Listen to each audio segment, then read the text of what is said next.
Muchas veces confundimos el amor y es control.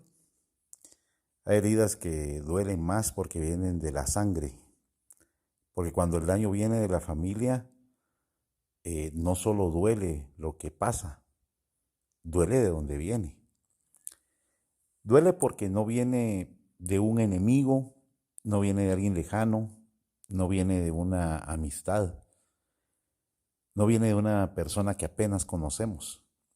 Viene de quienes nos vieron crecer, de quienes sabían nuestras debilidades, de quienes conocían nuestros sueños, de quienes deberían habernos acompañado a descubrir quiénes somos. Y a veces terminan haciendo todo para que no salgamos del molde que les conviene. La manipulación familiar no siempre hace ruido, no siempre amenaza de frente, no siempre insulta. A veces sonríe, a veces aconseja, a veces ora por ti, a veces dice, te lo digo por tu bien, yo solo quiero cuidarte. Dios me mostró que eso no te conviene. En esta casa siempre se ha hecho así. Si te alejas, vas a sufrir. Eso no viene de Dios. Y así, poco a poco, el amor deja de sentirse libre y empieza a sentirse vigilado. La manipulación familiar no siempre parece cárcel. A veces parece tradición, a veces parece autoridad, a veces parece protección, a veces parece espiritualidad. Pero cuando el amor de una familia exige renunciar a tu conciencia, a tu libertad, a tus decisiones, a tu identidad, ya no estamos hablando de guía, estamos hablando de control. ¿Cómo podemos saber cuándo nace, por qué pasa, de qué tipo de personas se dejan manipular? ¿Qué pierde quien vive bajo eso? ¿Quién gana en una familia manipuladora? ¿De cuándo la fe se convierte en arma? ¿Y cómo salir de un sistema que se parece tanto al amor, que tarda años en mostrarnos que en realidad era miedo? ¿Qué es realmente la manipulación familiar? Ocurre cuando una familia, uno o varios miembros dentro de ella intentan influir en las decisiones, emociones o identidad de una persona. Por supuesto que no es a través de la verdad y el respeto, es a través del miedo, la culpa, el pecado, la presión emocional, la obligación moral o la confusión. La diferencia entre una familia que guía y una familia que manipula es muy clara. La que guía informa, escucha y respeta los límites. La que manipula, presiona, condiciona y castiga emocionalmente. Una familia sana puede opinar. Una familia manipuladora quiere decidir. Una familia sana acompaña. Una familia manipuladora administra. Una familia sana te ayuda a pensar. Una familia manipuladora quiere que pienses como ellos. Y esto es importante decirlo con fuerza. No toda influencia familiar es manipulación, pero sí se vuelve manipulación cuando te hacen sentir culpa por elegir diferente, cuando te castigan emocionalmente por poner límites, cuando te condicionan el amor a tu obediencia, cuando desacreditan tus decisiones para conservar el control. Usan el miedo como argumento y disfrazan de cuidado su incapacidad para soltarte. ¿Por qué nace esto? ¿En egoísmo, en envidia o en miedo? Porque si no entendemos la raíz, solo vamos a ver la forma. La manipulación familiar puede nacer de muchas cosas y muchas veces están mezcladas. Por ejemplo, en el miedo. Esta es una de las raíces más comunes. Hay padres, madres, hermanos, tíos o familiares que no saben amar sin controlar, porque en el fondo se mueren de miedo. Miedo a perderte, miedo a que te independices, miedo a que dejes de necesitarlos, miedos a que descubras un mundo más grande que el que ellos conocieron, miedo a que tomes decisiones que ellos nunca se atrevieron a tomar. Y como no saben gestionar ese miedo, intentan reducir tu libertad para calmar tu ansiedad. Después está el egoísmo. Hay familias que no piensan primero en tu bienestar, sino en el lugar que ocupas dentro del sistema, tu función, tu rol, tu utilidad. Si tu crecimiento pone en riesgo el equilibrio que a ellos les conviene, por supuesto que van a resistirse. No porque tu crecimiento esté mal, sino porque ya no les sirve igual. Después está la envidia. Esto es duro. Uno dirá, no puede ser que mi familia me envidie, pero sí, cuando hay control y manipulación hay una parte de envidia. No toda la familia celebra con una sonrisa honesta cuando alguien crece. No toda familia soporta ver a uno romper patrones, sanar heridas o avanzar más lejos. A veces la persona que decide crecer confronta sin palabras a quienes se quedaron estancados y eso les incomoda muchísimo. La luz de uno puede exponer la oscuridad que otros no quieren mirar y cuando eso pasa, en vez de admirarte, intentan frenarte a toda costa. Después hay un trama transgeneracional en donde muchísimas familias pues, repiten dinámicas sin saberlo. Frases heredadas, miedos heredados, ideas heredadas, mandatos heredados. En esta familia nadie hace. Las mujeres aquí, los hombres aquí, nosotros no. Eso no se hace, eso no es correcto, eso es pecado. El problema es que muchas veces no defienden valores, defienden heridas antiguas para que no salgan a flote. Hay una necesidad de control. Hay personas que se sienten seguras solo cuando todo gira alrededor de su forma de ver el mundo. Para ellas, una persona libre es una amenaza completamente. No porque seas malo, sino porque no pueden tolerar lo que no controlan. Y esto a las familias las convierte en un clan. Hay familias que son hogar y hay familias que se convierten en el clan. ¿Cuál es la diferencia? El hogar cuida la identidad a toda costa. El clan lo absorbe. El hogar te da raíces y alas. El clan te da raíces y después te amarra a ellas. El hogar te fortalece para que salgas al mundo. El clan te convence de que el mundo es peligroso para que nunca vayas. El hogar te deja pensar. El clan exige lealtad absoluta. Y una de las frases más peligrosas dentro de un clan familiar es: aquí estamos todos en lo mismo.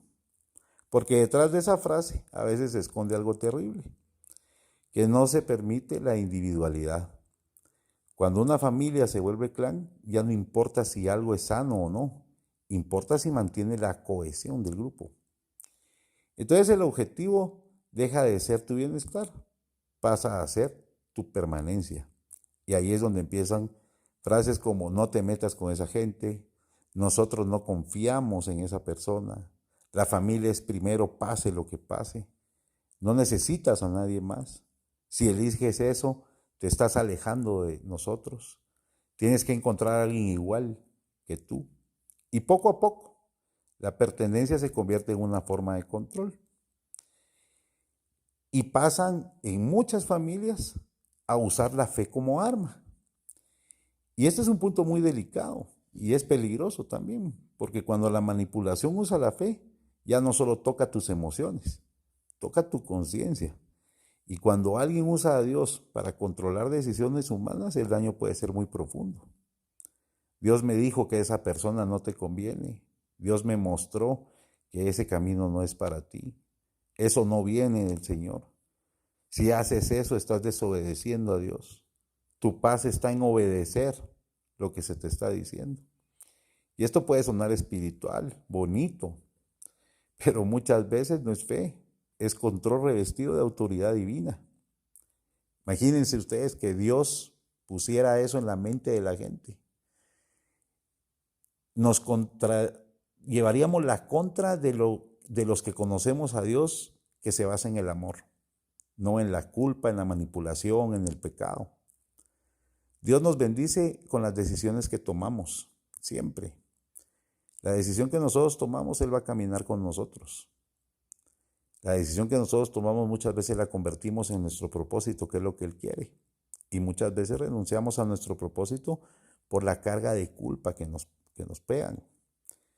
Y esta manipulación espiritual te hace depender del filtro de otra persona para escuchar a Dios. Y eso de verdad es gravísimo. Porque en vez de enseñarte a discernir, orar, pensar y decidir, te entrenan para obedecer por miedo, te arrinconan. La fe usada como arma genera culpa espiritual, miedo a equivocarse, incapacidad para decidir con libertad, dependencia de confirmaciones ajenas, confusión entre convicción y precisión, y aún más fuerte, esperar señales divinas. Dios no nos va a estar mandando señales divinas cuando Él ya había tomado decisiones en nuestra vida. Pero dejamos que nos muevan el cerebro y cambian nuestras decisiones porque pensamos que si no le vamos a fallar a nuestro clan. Y una verdad que es fuerte es que Dios no necesita manipulación para guiarte. La verdad de Dios no necesita chantaje emocional para sostenerte. Cuando una persona usa el nombre de Dios para dominarte, lo que está haciendo no es guiarte espiritualmente. Está usando lo sagrado para conseguir obediencia. Y eso no forma fe, eso forma temor. ¿Y por qué las personas se dejan manipular? Porque solo son los débiles. Y con todo respeto, las personas que son débiles son las que se dejan manipular. Se dejan manipular muchas veces porque son nobles, sensibles, leales y más deseosas de hacer lo correcto. Algunos rasgos comunes: alta necesidad de aprobación. Sí, necesitamos que todos estén bien con nosotros para sentir paz. Seremos más vulnerables al control. Miedo al conflicto. La persona que hace cualquier cosa por evitar peleas termina cediendo incluso donde no debería. Culpa fácil. Si nos sentimos responsables por el dolor ajeno, incluso cuando no hicimos nada malo, seremos fáciles de mover. Una lealtad mal sostenida. Confundir amor con obediencia ciega. Es una de las puertas principales a la manipulación. Baja confianza en el criterio propio. Si dudamos mucho de nosotros, terminamos entregando decisiones a quien habla con más seguridad. Las historias de invalidación. Cuando alguien creció escuchando que exageraba, que sentía mal o que pensaba mal, se vuelve más fácil que otros definan su realidad. La espiritualidad sin autonomía. Cuando se nos enseñó que toda autoridad espiritual está afuera, perdemos la capacidad de discernir por nosotros mismos. La persona manipulable no es tonta, es una persona con necesidades emocionales no resueltas, a veces profundamente amorosa, que aún no aprendió a proteger su identidad. ¿Qué es lo que se pierde cuando la persona se deja manipular? Yo diría que pierde todo, pero digamos, lo que pierde lentamente, que no se da cuenta, pierde identidad, pierde criterio, pierde voz, pierde tiempo, pierde oportunidades, pierde relaciones sanas, pierde experiencias que podían transformarle la vida, pierde su capacidad de decidir con paz. Pero lo más duro es que pierde la confianza en sí mismo. porque la manipulación sostenida hace que empecemos a sentir que no sabemos decidir, que no sabemos escuchar lo que sentimos, que pensar por cuenta propia es peligroso. Y así, sin darnos cuenta, empezamos a vivir una vida autorizada por otros. No es nuestra vida. Y esa es una de las tragedias más silenciosas que puede vivir un ser humano. Pensar que la vida tiene un pluralismo y no un individualismo como Dios nos hizo. ¿Qué gana todo este sistema manipulador? Todo este clan. Cuando una familia manipula, pues no gana cosas sanas, pero cosas funcionales para ellos sí. Gana obediencia, ganan control, ganan previsibilidad, ganan dependencia emocional, ganan una tranquilidad momentánea, ganan poder dentro del sistema. Pero lo que ganan en control lo pierden en el amor sano, porque la obediencia forzada no es vínculo, es miedo organizado.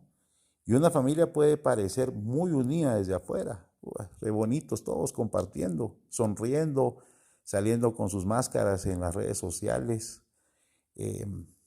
haciendo cosas que si uno los ve, uno dice son familias ejemplares. Pero estar unida por culpa, presión y temor, no por libertad y confianza, cambia todo. ¿Se puede manipular positivamente? Pues sí, y esta es una diferencia importante, porque no toda influencia es mala. Todos influimos en otros. Los padres influyen en los hijos, no los hieren. Y esto es importante saberlo. Las personas que han sido heridas en su niñez, esa herida viaja hasta la adultez y ahí detona cuando son manipuladas, cuando los padres no han protegido conscientemente a sus hijos, no porque sean malos, sino porque no sabían hacerlo o porque traen heridas heredadas. Por ejemplo, los mentores influyen en alumnos, los amigos influyen en decisiones, pero muchos amigos que están frustrados o frustradas, la influencia no va a ser sana. Entonces tenemos que saber percibir cuál es el tipo de manipulación, porque la pregunta no es si influimos, la pregunta es cómo lo hacemos. La influencia sana informa, orienta, propone, pregunta, respeta la libertad de la persona, acepta que el otro decida distinto. La manipulación, en cambio, empuja, presiona, culpa, condiciona, dramatiza, castiga emocionalmente. Entonces, si existe una guía positiva, una influencia amorosa, un consejo sabio, en el momento en que se quita la libertad, deja de ser guía y se convierte en control. ¿Qué pasa cuando aprendemos que hemos sido manipulados y empezamos a poner los límites? Una persona que ha sido manipulada empieza a poner límites y su sistema va a reaccionar. ¿Por qué? Porque el sistema ya estaba acostumbrado a su obediencia. Aparecen respuestas de enojo, victimización, chantaje, distancia, acusaciones, frases como ya cambiaste, no eres el mismo, te manipularon, nos estás pagando mal, no fue como te educamos. Eso es increíble, de verdad que es increíble. Pero muchas veces ese conflicto no significa que estamos haciendo algo malo, significa que estamos dejando de ser funcionales para un sistema que necesitaba nuestra sumisión. Y ahí empieza la verdadera libertad, porque poner límites nos va a devolver a nosotros mismos claridad, fuerza, paz, autorrespeto, identidad, autoridad interna, hasta el amor. Poner límites no destruye relaciones sanas, las ordena y revela cuáles relaciones necesitaban tu obediencia para seguir funcionando. Y tenemos que tener un mapa claro en nuestra mente para ver cómo podemos salir de esto. Y salir de la manipulación familiar de ese clan, pues no es cosa fácil, no es rápido. Porque no se sale solo de personas, se sale de años de condicionamiento interno. Y el proceso, pues, requiere conciencia, nombrar lo que vivimos, dejar de llamar amor a lo que nos asfixia, una distinción, aprender a diferenciar el consejo de control, fe de presión y lealtad de sumisión, la terapia o el acompañamiento. Muchos de estos patrones están profundamente instalados en nuestra forma de sentir y pensamos que es normal. Los límites, ¿verdad? Claros, firmes, repetidos. El duelo, porque salir de un sistema manipulador también implica aceptar que parte del amor que recibimos pues no venía sano. Y el reaprendizaje espiritual y emocional, volver a escuchar nuestra voz, volver a confiar en nuestro criterio, volver a discernir sin miedo. Salir no siempre significa cortar a toda la familia, a veces significa relacionarse distinto, con otra distancia, con otra claridad, con otra autoridad interna. Hay que romper el patrón. Hay familias que aman liberando y hay familias que aman controlando, pero el verdadero amor no necesita que apaguemos nuestra voz, no necesita que nos traicionemos nuestra conciencia, no necesita que renunciemos a nuestros llamados. No necesito usar la culpa, miedo o a Dios como herramienta de presión. La verdadera lealtad no es repetir el trauma, es transformarlo. Y cuando una persona se atreve a romper un patrón familiar, no está destruyendo la familia. No. Muchos pueden decir, yo no quiero enfrentarme a mi familia porque no quiero destruirla. No. Solamente está intentando que el dolor no se siga heredando. Porque lo que no sana se transmite y lo que no se cuestiona se repite. Así que si alguna vez nos hicieron sentir que crecer era traicionar, que pensar distinto era rebelión, que elegir nuestra vida era egoísmo, que enamorarnos era pecado, necesitamos recordar esto. No estamos desobedeciendo la verdad por poner límites. Estamos aprendiendo a vivir sin miedo. Y cuando una generación decide dejar de obedecer al trauma, no solo se salva a sí misma, también abre el cambio para las que vienen.